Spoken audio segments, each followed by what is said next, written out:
I found out I was pregnant in May of 2006, and it was our first pregnancy.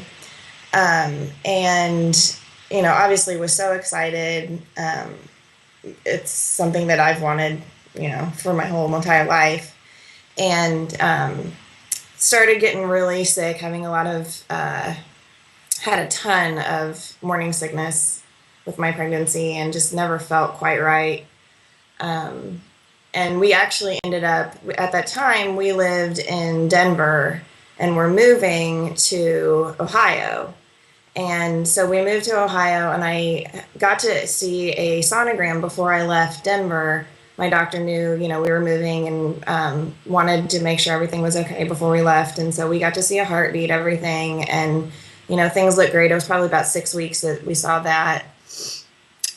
So then we moved, and it took a while to kind of get established and get our insurance worked out so that I could go and set up a visit with the doctor and everything. And my first doctor visit, I think I was about 11 weeks along. And, since it was a first visit, we didn't do any type of ultrasound or anything like that. But I still didn't feel very good at all. It was a nurse practitioner that I was seeing. So she said, we'll do an ultrasound the next visit and, go from there. So then probably about, maybe 5 or 6 days after that, I started just having a lot of pain in my abdomen. Knew it wasn't right, and I was actually supposed to be leaving that day to go on a flight to a conference, and just really kind of said something's not going right here. And so I called my doctor, and they had me come in, and by then I was, pretty much in the throes of a full active miscarriage. So it was at 12 weeks when I got into the doctor and they did the ultrasound there. It looked like the baby had stopped growing about 8 weeks or so. So for a while, it hadn't been growing anymore, but I didn't know it, which was, I think, one of the most devastating things to me. Just that here all along, I was so excited, and but yet things just hadn't gone right at all. And so my I was in a new town, not knowing anyone. It was a very traumatic experience. Luckily, my husband was able to take a couple of days off and stay home with me. They were going to have me go in and do a D&C the next day. But by the time I got into the hospital the next day, they kind of determined that maybe the night before everything had passed. And so it was something, so we didn't do the D&C thinking, that was okay. But in complications, it came out later that a month later, I was still bleeding from the miscarriage. And it came out that, my HCG levels were still high. And so in reality, that not all the tissue had passed through. And it was, not only physically traumatic, but by the end of it, it was really just a very mental, traumatic experience for me in so many ways. And, I think looking back more than anything, what hurt the most about it is I just lost all of that innocence about having such a wonderful pregnancy and, thinking, oh, things will go right. And, this is how everything is supposed to happen. It just wiped all of that away from me. So when my second pregnancy happened, it was just a whole different story where I just worried about everything, every little thing. I did have some bleeding with my second pregnancy around 6 weeks, and, so they checked it out. And I actually switched doctors after that and found someone that I really liked who understood where I was coming from and, wanting to check all of my HCG levels and making sure everything was progressing kind of like it should. Mm-hmm. So that second pregnancy was a lot. It was very worrisome, and I didn't feel like I got to enjoy it at all. I will say my last pregnancy, the third baby,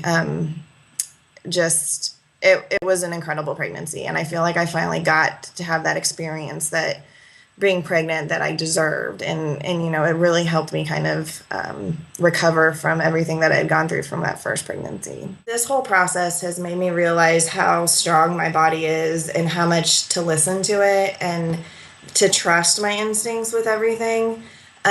With my daughter, my last pregnancy, I actually ended up going into preeclampsia and had my blood pressure skyrocket one day. And, it was another one of those times where I was like, this isn't right. Something's not right. And I called my doctor, and sure enough, they took me right into labor and delivery. So actually, after I had my first miscarriage, I started working with a woman who is an acupuncturist and massage therapist. And she really led me a lot through getting through a lot of that pain, and also, getting my body ready to try to have another pregnancy, and also my mind too. It was something that really, I still keep in contact with her. I never knew the strength and power that my body had, and it's been a very incredible learning experience just seeing all of that.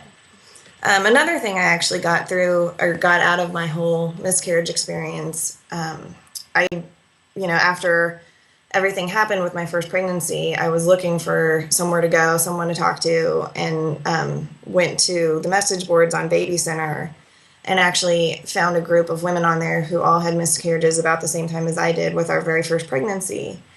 And we formed this bond like I can't even explain to you, because we still talk every single day now, 6 years later. Oh my God. So it's, and I feel like in a way also, because it was our first pregnancies, it was just something different in that, where all of us, it was, all of our hopes and dreams were just kind of shattered all at once. And, it's, yeah, I think any miscarriage is devastating. Don't get me wrong. It's just, for some part of me believes like when it's your first one, it changes your whole outlook on everything. And to find other women that kind of felt that same way and we could support each other through it has been really, really great. At times I think back, I wonder what it would be like if this baby were here. Part of me thinks it's a boy for some reason. So I always say he would be starting kindergarten in the fall. And, I just wonder what life would be like having that other baby around. And, every day it seems like there's almost something that will remind me of it. So it never ended just when the pregnancy ended. It's something that I think will be with me forever. I would never say, yeah, I want to have a miscarriage, but I can't imagine my life without it now, because I think it really makes me look back and, cherish everything that I do have right now. I've got two very healthy kids that are great, and things, couldn't be better. And I know that there are so many people out there that are wanting what I have, I guess. And, and I think I look at pregnant women differently, and all women in general, because it's, you never know what someone else is feeling. Because I remember after my miscarriage walking around and just feeling so much pain, even seeing a pregnant woman, because I wanted so desperately to be that woman. And, so I guess it's kind of opened my eyes and realized that there are people out there, and you never know what someone's story is behind their appearance is exactly, because you can cover it up all you want, and it's still there, and it's still a piece of you no matter what. Even though, it's an experience that is incredibly painful when you're going through it in so many ways, it's something that later, when you look back, you'll draw strength from it and realize, that you will learn so much from it. And I think back to what people told me when it was happening, and I thought, you guys are crazy. I'll never feel this way. It was awful, but now it's something that I know I've learned so much from, and has given me so much strength. And, I want to share that with other people, that it's, I don't want to say it's not the end of the world, but because at the time it feels like it, but it's amazing what can happen when you just give things a little time.